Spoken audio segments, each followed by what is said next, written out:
이번 영상에선 플라톤이 핵심 6가지 가르침과 부수적인 8가지 가르침에 대해서 배우는 시간을 가져보겠습니다. 자, 그럼 시작하겠습니다. 첫 번째, 다른 사람의 단점을 말하지 마라. 남을 비난하는 것은 비유하자면 위험한 불꽃이다. 그 불꽃은 자존심이라고 하는 화약고에 폭발을 유발하기 쉽다. 이 폭발은 가끔 사람의 생명까지 빼앗아간다. 비판이란 쓸데없는 짓이다. 왜냐하면 비판은 인간을 방어적 입장에 서게 하고 대개 그 사람으로 하여금 자신을 정당화하도록 안간힘을 쓰게 만들기 때문이다. 비판이란 위험한 것이다. 왜냐하면 그것은 한 인간의 소중한 자존심에 상처를 입히고 그의 자존심에 손실을 주고 원한을 불러 일으키기 때문이다. 내뱉는 말은 상대방의 가슴 속에 수십 년 동안 화살처럼 꽂혀 있다. 비난은 부메랑이 되어 나에게 다시 돌아온다. 남을 심판하지 않는다면 나도 심판받지 않을 것이다. 사람의 잘못은 그 자신의 인간관계에서 비롯된다. 남의 잘못을 보면 돌이켜 자신을 반성하라.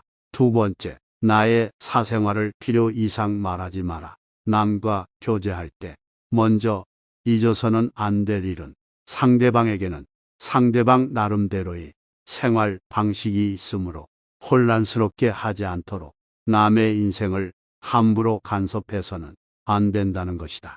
이건 나에게도 마찬가지이다. 그들은 당신에게 관심도 없거니와 나의 사생활을 필요 이상으로 말하는 것은 내 인생에 남이 기어들게 하는 것이다. 사람은 누구나 이기적으로 다른 사람의 사생활보다는 자기 자신에게 더 관심이 많다. 당신의 사생활이 흥미롭더라도 그것은 주위에 퍼져 심심풀이로 소비되거나 언젠가 나에게 비수가 되어 돌아올 뿐 나에게 이득이 되는 경우는 드물다. 세 번째, 자신을 자랑하지 마라. 신이 인간에게 한 개의 혀와 두 개의 귀를 준 것은 말하는 것보다 타인의 말을 2배 많이 들으라는 이유에서이다. 무심코 내뱉은 자랑이 뜻밖의 오해를 부르거나 상대방에게 질투의 대상이 되는 경우가 많다. 그 상황을 책임져야 하는 사람은 자랑을 내뱉은 바로 나 자신이다. 그러므로 입을 열 때는 주의하고 또 주의하자. 철학의 아버지 소크라테스는 이렇게 말했다. 무슨 말이든 해라. 그러면 내가 너를 이해할 수 있으리라. 주고받는 말 속에 심리와 성격이 고스란히 담긴다. 이 말인즉 자랑을 포함한 어떤 말이든 쓸데없이 많이 하게 된다면 그만큼 상대방에게 간파당하기 쉽다는 뜻이다. 네 번째, 나의 약점을 말하지 마라. 말은 한 사람의 입에서 나오지만 1000사람의 귀로 들어간다. 어쩔 수 없이 약점을 얘기해야 할 때도 결코 전부를 드러낼 필요는 없다. 들려주어도 괜찮은 말이 있고 감추는 것이 나은 이야기도 있다. 어떻게 해야 할지 판단이 서지 않을 때는 먼저 주의 깊게 다른 사람들을 지켜보면서 때를 기다려라. 사람들을 관찰하며 한 번 더 생각하면 공개해도 좋을지 비밀로 해야 할지가 분명해지기 마련이다. 다섯 번째, 당신의 돈에 대한 이야기는 하지 마라. 세상에서 돈보다 더 사람의 사기를 꺾는 것은 없다. 아무리 친한 친구더라도 돈에 대한 근심은 있을 것이다.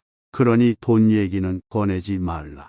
듣는 사람은 기가 죽고 말한 사람도 자칫하면 그 친구까지도 잃게 될 수 있다. 사람을 상처 입히는 것이 2가지 있다.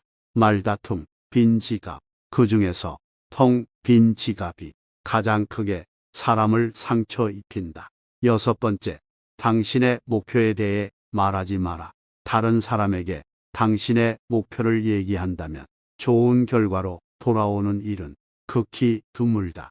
그저 그것을 달성하기 위한 귀중한 힘을 낭비하고 버리게 되는 경우가 많고, 당신을 질투하는 사람의 반론을 들을 수 있다. 그들은 자신보다 뛰어난 사람이 많아지는 것을 경계하기에 더 나아지려는 사람을 철저히 뭉개려 할 것이다. 아직 시작도 하지 않은 목표를 남들에게 말하는 것은 당신의 목표를 멀어지게 하는 일이다. 현명한 사람은 말할 것이 있을 때 말하고, 어리석은 자들은 그것이 무엇이든 간에 그저 말해야 하기 때문에 말한다. 시작이 일에 있어서 가장 중요한 부분이기에 이루기도 전에 말하지 마라. 말을 하게 되면 귀중한 힘을 낭비하고 버리게 되는 경우가 많고, 당신을 질투하는 사람이 반론만 듣게 됨을 꼭 명심해라. 그들은 자신보다 뛰어난 사람이 많아지는 것을 경계하기에 더 나아지려는 사람들의 지배를 당할까봐 걱정을 하게 된다. 그리고 6가지 가르침 후에 부수적인 8가지 지혜를 알려주겠노라. 사람을 시험해 보려면 모든 재산을 박탈하고 부당하게 대해보라. 재산을 박탈당한 것은 참지만 부당한 대우는 참지 못하는 사람이라면 가까이 두고 잘 대해 주도록 하라. 부당한 대우는 참지만 재산을 박탈당한 것에 불만을 삭히지 못하는 사람이라면 멀리하거나 피하도록 하라. 의무적으로 운동은 몸에 해가 되지 않는다. 꾸준히 운동을 해라. 강제로 습득한 지식은 머리에 남지 않는다. 행복은 선을 지키면서 얻는 것이며, 선의 내용은 영원성에 있다.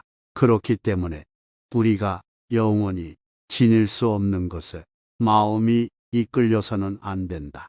마음을 행복하게 할 수 있는 자만이 비로소 행복을 얻는다. 사람은 다른 사람에게 어떤 행동을 하였느냐에 따라 그의 행복이 결정된다.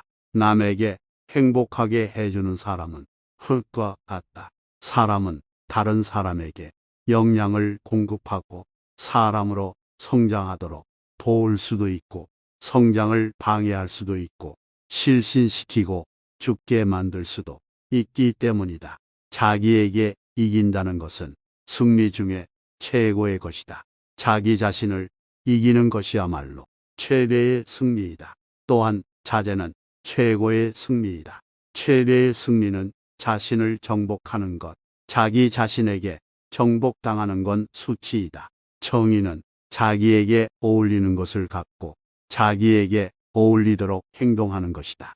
정의란 각기 자기가 할 일을 다하고 타인을 방해하거나 간섭하지 않는 것이다.